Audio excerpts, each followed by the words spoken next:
Adobe After Effects এর নতুন আরেকটি পর্বে সবাইকে স্বাগতম জানাচ্ছি। আজকের পর্বে আমরা বেসিক্যালি থিওরিটিক্যাল কিছু জিনিসপত্র শিখবো, যেটা হলো আমাদের অ্যানিমেশনকে আরো সুন্দর করে তুলবে। সবাই দেখেছি মোশন গ্রাফিক্স নিয়ে অনেক বেশি ইন্টারেস্টেড, তো মোশন গ্রাফিক্স যদি শিখতে যান সেক্ষেত্রে এটা আপনার অবশ্যই কাজে দেবে। তো আজকে আমরা তিনটা প্রিন্সিপাল সম্পর্কে জানবো।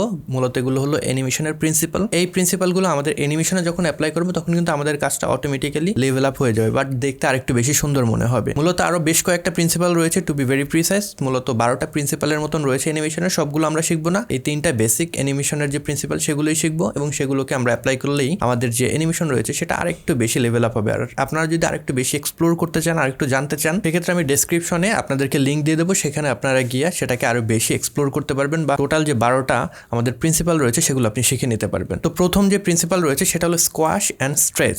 তো এটা যদি আমরা বাংলা করি তাহলে সংকোচন এবং প্রসারণ দাঁড়ায়। তো আমরা যখন কোনো অ্যানিমেশন করব, সেই অ্যানিমেশনে যখন আমরা কোনো মুভমেন্ট নিয়ে আসবো, তখন আমাদের চিন্তা করতে হবে একটা বিষয়, যে সেই এলিমেন্টটার ভিতরে কোনো স্ট্রেচেবল এলিমেন্ট আছে কিনা। যেরকম আমি যদি অ্যানিমেশনটা প্লে দিই, দুইটা অ্যানিমেশনই সিমিলার, বাট দুইটার অ্যানিমেশন লুক কিন্তু ডিফারেন্ট। প্রথম অ্যানিমেশনটা দেখে আপনি খুব সহজেই বুঝে যাবেন এই বলটার ভিতরে রাবারি কোনো এলিমেন্ট রয়েছে বা ইলাস্টিক কোনো এলিমেন্ট রয়েছে, যার কারণে সে ড্রপ করার পরে সেটা কিন্তু স্কোয়াশ এবং স্ট্রেচ যে এফেক্ট সেটা পাচ্ছে।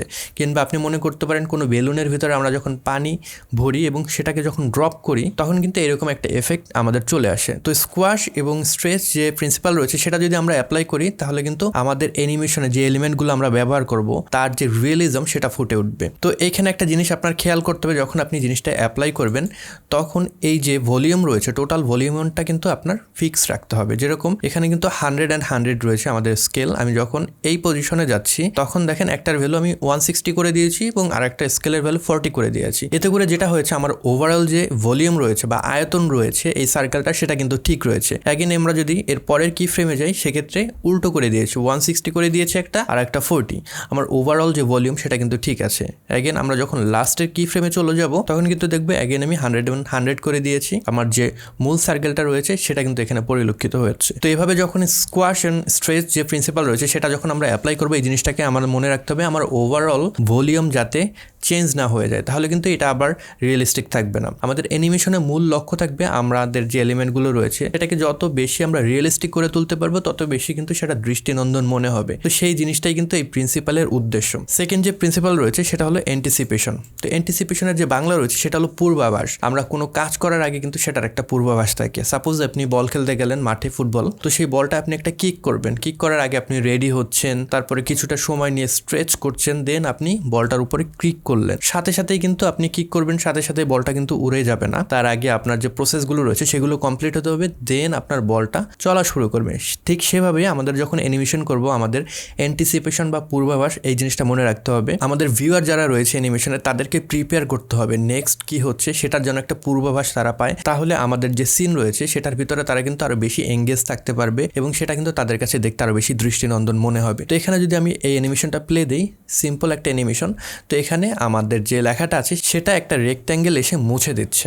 তো প্রথম যে অ্যানিমেশনটা রয়েছে সেটাই কিন্তু প্রথমে আপনি অ্যান্টিসিপেশন বা পূর্বাভাস পাচ্ছেন। মুছে দেওয়ার আগে কিছুটা মুছে অ্যাগেন ব্যাক করে দেন পুরোটা মুছে দিচ্ছে।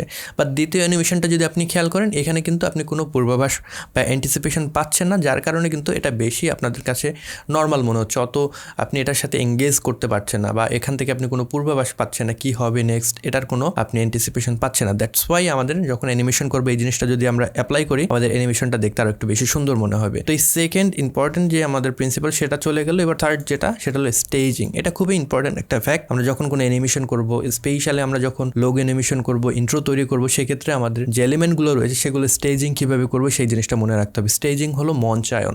আমরা যদি ভিডিওগ্রাফি কিংবা সিনেমাটোগ্রাফির সাথে তুলনা করি, সেক্ষেত্রে আমাদের কম্পোজিশনটা কীরকম হবে সেই জিনিসটা কিন্তু আমাদের যে স্টেজিং রয়েছে সেটা দিয়ে আমরা বোঝাতে পারি। তো এখানে আমাদের কোনো একটা এলিমেন্টকে আমরা অ্যানিমেট করব বা কোনো একটা জিনিসকে রিভিল করব, একটা লোগো আমাদের রিভিল হচ্ছে, সেই রিভিলের জন্য সেটার যে আশপাশের যে এনভায়রনমেন্ট সেটা আমরা কিভাবে তৈরি করব, সেটার যে মঞ্চায়ন সেটা আমরা কিভাবে করব, সেটা আমাদের চিন্তা করতে হবে। যেরকম এখানে আপনারা লক্ষ্য করতে পারছেন, লোগোটা রিভিল হওয়ার আগে এখানে কিন্তু আমি একটা স্পার্ক দিয়ে বুঝিয়েছি যে এখানে কিছু একটা ঘটতে যাচ্ছে, অ্যান্টিসিপেশন এখানে ঘটছে, তার সাথে সাথে সাথে লোগোটা কিন্তু সেই স্পার্কের মাঝখান দিয়ে ফুটে উঠছে।